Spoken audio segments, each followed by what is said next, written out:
जय महाकाली मेरे प्यारे दोस्तों, आप सभी का स्वागत है हमारे चैनल पर। दोस्तों, आज हम आपको बताएंगे कि यक्षिणी सिद्धियां जो होती हैं इनको ट्रांसफ़र कैसे किया जाता है। दोस्तों, बहुत सारे मेरे जो भक्त हैं, मेरे जातक हैं, मुझसे पूछते हैं कि यक्षिणी जो होती हैं इनका ट्रांसफ़र कैसे किया जाता है, क्योंकि कई जगह पर लोग बताते हैं कि यक्षिणियों का ट्रांसफ़र आप लोग ले सकते हैं जिससे कि आपकी किस्मत बदल जाएगी।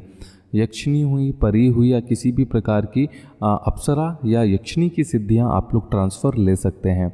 दोस्तों, ये चीज़ें बिल्कुल सत्य हैं, लेकिन एक चीज़ हम आपको बता देते हैं कि सिद्धियां कभी भी ऐसा नहीं होता है कि आप लोगों ने किसी को सिद्धि करने के लिए दिया और रातों रात उस व्यक्ति ने आपको सिद्धियां ट्रांसफ़र कर दी। ऐसा कभी नहीं होता। सिद्धियां कभी ट्रांसफ़र नहीं होती हैं। जो जातक सिद्धियां करता है उसको ही उसका फल मिलता है। या तो किसी प्रतिरूप में इनकी सिद्धि की जाती है और बदले में यदि किसी व्यक्ति से आप इनका ट्रांसफ़र लेते हैं तो वो ट्रांसफ़र किसी प्रकार के प्रतिरूप के जरिए आपके पास आता है। क्योंकि सिद्धियां जब अलौकिक शक्तियों की किसी प्रकार से सिद्धि की जाती है तो किसी एक वस्तु के अंदर की जाती है या अपने शरीर के अंदर की जाती है। जो व्यक्ति साधना करता है केवल उस व्यक्ति को ही यक्षिणी दिखती है और यक्षिणी दिखने से ही बहुत अच्छे उनके कार्य होने लगते हैं। दोस्तों, उसी प्रकार से यक्षिणी की जो सिद्धियां होती हैं ये ट्रांसफ़र की जाती हैं, लेकिन किसी के थ्रू, मतलब किसी एक प्रतिरूप की सिद्धि की जाती है। यक्षिणी की साधनाओं को सिद्धि करके उनकी जो शक्तियाँ होती हैं, उनका अंश होता है, उनकी आत्मा जो होती है वो उस वस्तु के अंदर एकत्रित की जाती है जिसको उनका प्रतिरूप बनाया जाता है। तो दोस्तों, शक्तियाँ इस प्रकार से ट्रांसफ़र होती हैं। कभी भी शक्तियाँ इस प्रकार से ट्रांसफ़र नहीं होती कि किसी ने आपने किसी को पैसा दे दिया और वो व्यक्ति बताएगा कि कल की रात्रि, परसों की रात्रि या आज से 10 दिन के बाद शक्ति आपके घर पर ट्रांसफ़र कर दी जाएगी, आपके पास आ जाएगी। यक्षिणी आपके पास आएगी, बात करेगी, आपको वचन लेना है और मनचाहे कार्य आपके पूर्ण करने लगेगी। ये बिल्कुल असत्य है, बिल्कुल गलत है। शक्तियाँ ऐसे ट्रांसफ़र नहीं होती हैं। आप लोग बहुत अच्छी तरह से समझ जाइए। शक्तियों को या तो खुद सिद्धि करिए तो आपको बहुत अच्छा फल मिलेगा, या तो फिर किसी प्रतिरूप की सिद्धि करा के यक्षिणी कोई आपके घर पे भेजेगा तो वो सही ट्रांसफ़र कहलाता है। दोस्तों, दो तरह से यक्षिणियों की या किसी भी प्रकार की अप्सराओं की या पिशाचनी की सिद्धि की जाती है। पहली की जाती है जो कि सीधे जो रूबरू होती है, सीधे आप उनसे बात कर सकते हैं, सीधे उनकी सिद्धि प्राप्त करके उनसे किसी भी प्रकार के कार्यों के लिए आप सीधे उनसे बात कर सकते हैं। या आपको दिखाई भी देंगी, सुनाई भी देंगी, या किसी भी प्रकार का स्पर्श भी आपको हो सकता है। दूसरा प्रकार जो होता है, इसमें अलौकिक रूप की सिद्धि की जाती है। इसकी सिद्धि किसी वस्तु के ऊपर की जाती है। दोस्तों, वस्तुएं प्रतिरूप के जरिए बनाई जाती हैं और उस यक्षिणी का प्रतिरूप मानकर उसके अंदर प्राण फूके जाते हैं और यक्षिणी की जो शक्तियां होती हैं उसके अंदर केंद्रित की जाती हैं। इस शक्ति को अलौकिक शक्ति का जरिया कहा जाता है। ऐसी सिद्धि सफल होती है और सुरक्षित भी होती है, क्योंकि कई बार यक्षिणियाँ यदि आप रूबरू सिद्धि कर लेते हैं तो बहुत सारी परेशानियाँ आपको जीवन में भोगनी पड़ सकती हैं, या यक्षिणी का जो भी मनोवांछित कार्य होता है वो आपको पूरा करना पड़ सकता है। लेकिन जब प्रतिरूप की सिद्धि कराते हैं, कोई प्रतिरूप आप ग्रहण करते हैं, उस प्रतिरूप की साधना करते हैं, तो ऐसी परिस्थिति में किसी भी प्रकार का कोई खतरा आप लोगों को नहीं होता है। ऐसी परिस्थिति को प्रतिरूप की सिद्धि कहा जाता है। तो इस चीज़ का विशेष आप लोग ध्यान रखिए। यदि कोई व्यक्ति आपसे कहता है कि आपको सिद्धि करके दिया जाएगा, यक्षिणी का प्रतिरूप सिद्धि किया करके दिया जाएगा, जिसको आप अपने पास रखेंगे तो आपके हर कार्य होंगे और यक्षिणी आपको दिखेगी भी, तो दोस्तों ये पूरी तरह से असत्य होता है। शक्तियाँ कभी भी ट्रांसफ़र नहीं होती हैं। शक्तियाँ केवल प्रतिरूप में ही एक से दूसरे के जरिए भेजी जा सकती हैं। मान के चलिए, यदि मैंने आप लोगों के लिए सिद्धि किया है तो प्रतिरूप में उसकी सिद्धि की जाएगी। किसी एक प्रतिरूप को शक्तिशाली बनाया जाएगा कि आपके पास वो यदि आए तो वो कार्य करें। लेकिन कभी भी ऐसा नहीं हो सकता कि आपने मुझे काम दिया और मैंने हवा में ही आपको ट्रांसफ़र दे दिया या अपने मंत्रों के जरिए ही आपको ट्रांसफ़र दे दिया, तो ये कभी नहीं होता है। ये केवल पिशाचनी विद्या की एक विधि होती है जिसको चौकी, मसानी या मेल्डी कहा जाता है, या किसी भी प्रकार की आंशिक विद्या कही जाती है। ऐसी शक्तियाँ काले जादू की होती हैं। शक्तियाँ कभी भी सिद्धि के जरिए ट्रांसफ़र करी नहीं जाती हैं दोस्तों।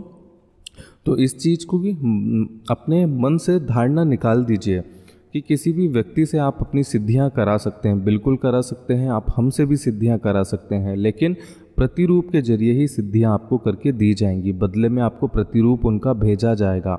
उस प्रतिरूप की विधिवत आप लोग मंत्र जाप करेंगे तो कुछ ही मंत्रों में वो आपसे प्रत्यक्ष हो जाएंगी और आपका कार्य पूर्ण करेंगी। लेकिन उसके लिए भी आपका मन शुद्ध होना चाहिए, आपको तंत्र का पूरा ज्ञान होना चाहिए।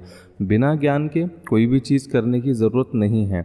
यदि किसी बड़ी शक्ति को आप अपने समक्ष लाना चाहते हैं, किसी बड़ी शक्ति से आप अपना संपर्क बनाना चाहते हैं, तो पहले पूरी तरह से तंत्र के बारे में जान लीजिए कि क्या अच्छा होता है और क्या बुरा होता है, किस प्रकार से इन शक्तियों का आपको लाभ लेना है और किस प्रकार से इन शक्तियों से आपको सावधान रहना है, किस प्रकार से आप इन शक्तियों से लाभ ले सकते हैं। जिज्ञासा पूर्वक ये विधि बिल्कुल मत करिए। दूसरा, यदि इनकी सिद्धियां आप लोग खुद दीक्षा लेकर करें तो वो सबसे उत्तम होता है। ऐसी परिस्थिति में हो सकता है कि एक बार में, 2 बार में या 3 बार में सफलता नहीं मिलेगी, लेकिन कब तक नहीं मिलेगी?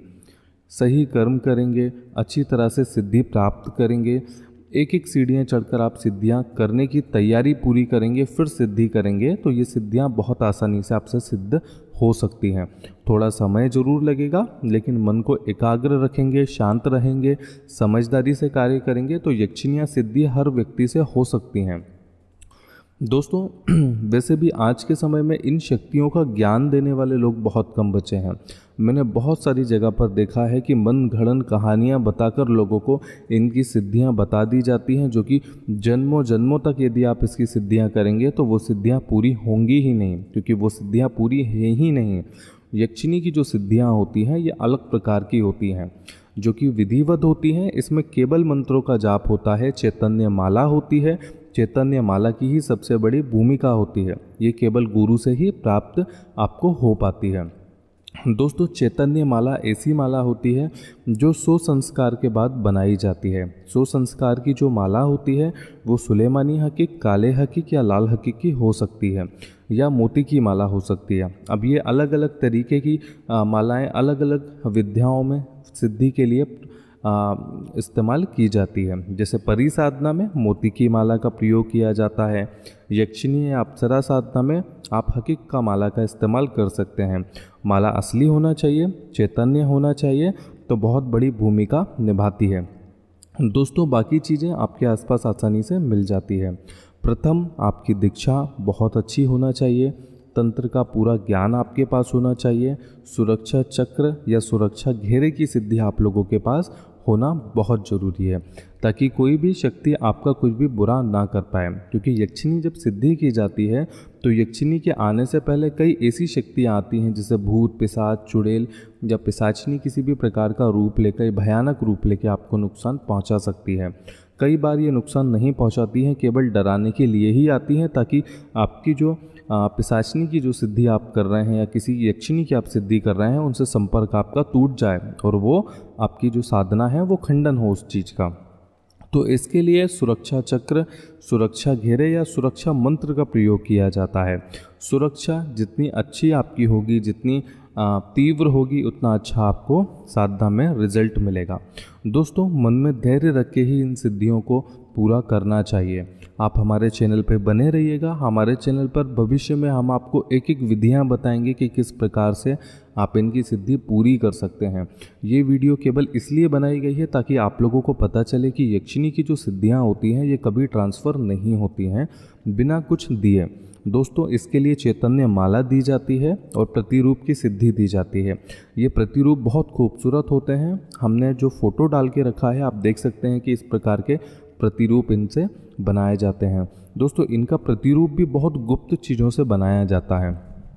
ऐसे प्राकृतिक दुर्लभ वस्तुओं से बनाया जाता है जो कि आज के समय में बहुत कम मिलती है, लेकिन जो लोग तंत्र मार्ग पर होते हैं उनको आसानी से इसकी पहचान होती है, इसलिए आसानी से प्राप्त करके इन सिद्धियों को, इन चीज़ों में उन शक्तियों को डाल के आप लोगों को दे सकते हैं, जिससे आपका जीवन बदल सकता है। तो ये यक्षिणी ट्रांसफ़र कहलाता है, ध्यान रखिएगा। यक्षिणी ट्रांसफ़र वो नहीं कहलाएगा कि आपने किसी को पैसा दिया और बदले में उसने आपको कुछ विधि दे दी, मंत्र दे दिया कि इतने दिन में अपने आप आपके पास अप्सरा आ जाएगी, आपके पास यक्षिणी आ जाएगी, आपका कार्य करने लगेगी। तो ये बिल्कुल असत्य है दोस्तों, ऐसा कभी नहीं होता है। शास्त्रों के अनुसार भी यक्षिणी की विधियां आप लोग देख सकते हैं कि किस प्रकार से बहुत ही धैर्य रख के, बहुत अच्छी तैयारी करके इसकी सिद्धि पूरी की जाती है। दोस्तों, सिद्धि चाहे किसी भी प्रकार की हो, सिद्ध होने के लिए ही सिद्धियां बनी हैं। यदि मन में आप सफलता की कामना करते हुए विश्वास के साथ, बहुत धीरज के साथ यदि किसी भी प्रकार की सिद्धि को सिद्धि करने की कोशिश करेंगे तो वो साधना आपसे सिद्ध होगी और उसका बहुत अच्छा फल आपको मिलेगा। दोस्तों, कोई भी सिद्धि जब सिद्ध किया जाता है तो इसके जो लाभ होते हैं ये ठोस होते हैं, ये हमेशा मिलते हैं, ये जीवन भर साथ रहते हैं, ये जीवन भर आपको लाभ देते हैं। कई बार मैंने ऐसी परिस्थितियां देखी हैं, कई जगहों पर मैंने ऐसा देखा है कि कोई एक छोटा व्यक्ति किसी जगह पर नौकरी कर रहा है या किसी जगह पर हम्माली कर रहा है, लेबर है, काम करता है, मजदूर है, ऐसे किसी व्यक्ति ने किसी अच्छी चीज़ की सिद्धि कर ली, चाहे वो चीज़ बहुत छोटी है लेकिन विधिवत उसकी सिद्धि कर ली, तो उसके अंदर एक शक्ति उत्पन्न हो गई है, जिसकी शक्ति देखकर आज वो उस जगह का बहुत बड़ा आदमी है, बहुत कुछ जानता है। बहुत दूर दूर से लोग उसके पास आते हैं अपने कार्य करवाने के लिए, अपने भविष्य की जानकारी के लिए, भविष्य में घटने वाली घटनाओं को ख़त्म करने के लिए, बहुत सारे लोगों के रुके हुए कार्य करने के लिए। तो इस प्रकार से ये शक्तियाँ होती हैं। यदि सिद्धि हो जाती है आपसे, आपको बहुत अच्छे लाभ देती है। इसके लाभ बहुत चमत्कारी होते हैं, अलौकिक होते हैं, शक्तिशाली होते हैं। तो इन शक्तियों में बेशक बहुत सारी गुण होते हैं, बहुत लाभ देती हैं ये शक्तियाँ, जो जातक इनकी सिद्धि कर लेता है दोस्तों। लेकिन विधिवत इन लोगों की सिद्धि करिए, ठीक है। किसी भ्रम में मत पड़िए कि किसी से आप सिद्धि अपने नाम पे करा लेंगे, आप घर पे आराम से बैठेंगे, ये सिद्धियाँ अपने आप सिद्ध हो जाएंगी, आपका जीवन बदल जाएगा। जीवन बदलने के लिए परिश्रम आप लोगों को करना पड़ेगा। या तो प्रतिरूप लेना पड़ेगा, तब आप किसी से सिद्धि करा सकते हैं, या तो फिर आपको खुद इसकी सिद्धि करना पड़ेगी। खुद सिद्धि करेंगे तो बहुत अच्छा होता है। खुद सिद्धि करेंगे तो आपको एक एक पल की जानकारी होगी, एक एक चीज़ की जानकारी आपको होने लगेगी कि इस सिद्धि में, इस साधना में क्या क्या आपके साथ घटित घटनाएं हुई हैं, जिसके ज्ञान से आप इन शक्तियों को संभाल सकेंगे, इनको आगे बढ़ा सकेंगे। यक्षिणियों को क्या भोग चाहिए, क्या दीप चाहिए, किस तरह का माहौल चाहिए, क्या उनको भेंट आपको अर्पित करना है, ये सब की जानकारी देने वाला व्यक्ति आपके पास होना चाहिए। दोस्तों, मेरी जो यक्षिणी की सिद्धि है, मेरी जो दीक्षा है, मेरे गुरु से दी गई है, जो कि काफ़ी प्राचीन है और प्राचीन काल के समय से ही जिनका विधि का इस्तेमाल करते हुए आ रहे हैं लोग, सिद्धि करते हुए आ रहे हैं, उसी विधि से हमें दीक्षा दी गई है। तो मैंने सोचा है कि आपको यक्षिणी के ज्ञान के लिए कुछ बताना चाहिए कि किस प्रकार से इनकी सिद्धि करा सकते हैं। यदि आप चाहते हैं कि प्रतिरूप की सिद्धि कराना चाहते हैं तो हमसे संपर्क कर सकते हैं। हम बेशक आप लोगों को बताएंगे कि किस प्रकार से इनकी सिद्धि या तो आप खुद कर सकते हैं, और यदि नहीं कर सकते तब उस परिस्थिति में प्रतिरूप की सिद्धि करा के आप लोग प्राप्त कर सकते हैं। ऐसे में बहुत अच्छे जीवन में लाभ मिलते हैं। दोस्तों, अपने जीवन में आगे बढ़ने के लिए सत्य के मार्ग पे आगे बढ़िए। कभी भी किसी भी चीज़ में आलस मत कीजिए। अगर परिश्रम करेंगे तो अच्छे चीज़ें आपके हाथ लगेंगी, लाभ आपको मिलेगा। उस परिश्रम के बहुत अच्छे आप लोगों को बदले में भेंट मिलेगी। यही जीवन का सत्य होता है। अगर आप लोग कर गुजरेंगे किसी चीज़ को, तभी वो चीज़ सफल होगी। यदि सोचेंगे तो सोचते रह जाएंगे। जीवन बदलने के लिए तंत्र का प्रयोग प्राचीन काल से ही किया आता है। दोस्तों, प्राचीन समय से इसका इस्तेमाल करके राजा महाराजा अपना वर्चस्व बढ़ाते थे, यश, धन, वैभव की प्राप्ति के लिए अपने जीवन को बहुत अच्छा बनाते थे। उसी प्रकार से आप लोगों को अपना जीवन आगे बढ़ाने के लिए या अच्छे जीवन की कामना के लिए आपको परिश्रम करना पड़ेगा। यदि जो लोग खुद सिद्धि करना चाहते हैं, बहुत उत्तम है, आप लोग इस मार्ग पे आगे बढ़ के सिद्धियाँ प्राप्त कर सकते हैं। अच्छी चीज़ों की सिद्धि करिए, लोगों के भला करने के लिए सिद्धियाँ प्राप्त कीजिए। कभी भी पिशाचिनी, डाकिनी, योगिनी या किसी भी प्रकार की जो खतरनाक साधनाएं होती हैं, जो कि वाम मार्ग की साधनाएं होती हैं, काले मार्ग की साधनाएं होती हैं, अंधेर साधनाएं होती हैं, इनका प्रयोग मत करिए। क्योंकि ये जीवन में लोगों को नुकसान पहुंचाती है। आपका मन मस्तिष्क ऐसा हो जाएगा कि इनकी सिद्धियां प्राप्त करने के बाद आपके पास धन बहुत आएगा, लेकिन गलत मार्ग पर आप लोग जाने लगेंगे, लोगों का बुरा करने लगेंगे। कोई व्यक्ति आपके पास किसी का बुरा कराने आएगा तो आप उसका कार्य करने लगेंगे। इसलिए सत्य के मार्ग पे आगे बढ़िए। यक्षिणियाँ अच्छे अच्छे प्रकार की होती हैं, बहुत सुंदर, धैर्य और बहुत ही अच्छी विनम्र ऐसी यक्षिणियाँ होती हैं जिनकी सिद्धि आप लोग कर सकते हैं। दोस्तों मुझे आज्ञा दीजिए, आगे मैं आपको बहुत कुछ इसके बारे में जानकारी दूंगा और सत्य इसकी एक विधि भी मैं आप लोगों को बताऊंगा कि किस प्रकार से आप इनकी सिद्धियां करके अपने जीवन को बदल सकते हैं। जय महाकाली मेरे प्यारे दोस्तों।